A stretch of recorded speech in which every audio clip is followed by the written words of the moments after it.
ఐటీలో ఎంట్రీ కావాలా? Trainee software engineer గా అజా కోడింగ్ ట్యూటర్ లో 2 వీక్స్ ట్రయల్ పీరియడ్ లో వెంటనే చేరండి.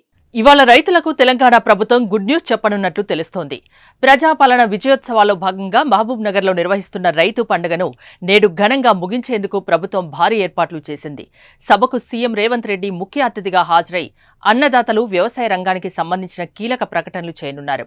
రుణమాఫీ కింద 4వ విడతలో 3 లక్షల మంది రైతులకు 3,000 కోట్లను నేడు విడుదల చేస్తామని వ్యవసాయ శాఖ మంత్రి తుమ్మల నాగేశ్వరరావు ఇప్పటికే ప్రకటించడం ప్రాధాన్యత సంతరించుకుంది. ఇక మహబూబ్ నగర్ లో రైతు పండుగ గురువారం ప్రారంభమైంది.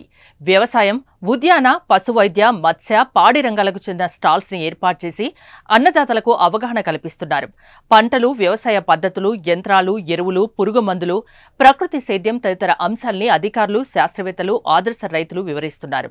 సాగుపై డాక్యుమెంటరీని ప్రదర్శిస్తున్నారు. ఈ కార్యక్రమాలకు తొలి 2 రోజుల్లో రైతులు భారీగా హాజరయ్యారు. దీంతో ఇవాళ సాయంత్రం వరకు సదస్సు కొనసాగుతుంది.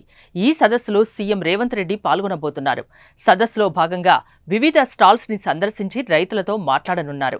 ఇక ఇప్పటికే 2 లక్షల పంట రుణాల మాఫీ పథకం కింద ఇప్పటి వరకు 22,22,067 మంది రైతులకు 17,869.22 కోట్లు మాఫీ అయ్యాయి.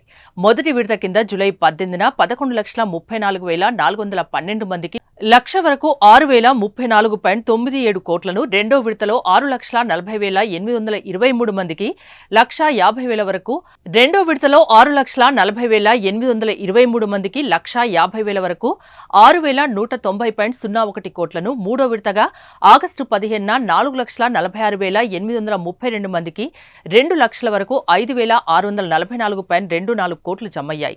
రేషన్ కార్డు లేకపోవడం, బ్యాంకు ఖాతాలు, ఆధార్ కార్డుల్లో తప్పులు, ఇతర సాంకేతిక కారణాలతో 3 లక్షల మందికి రుణమాఫీ జరగలేదని వ్యవసాయ అధికారులు సర్వేలో గుర్తించారు.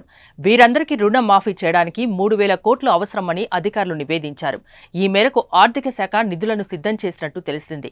సీఎం ప్రకటన చేయగానే వీటిని నేరుగా ఆయా రైతుల ఖాతాల్లో జమ చేస్తారు.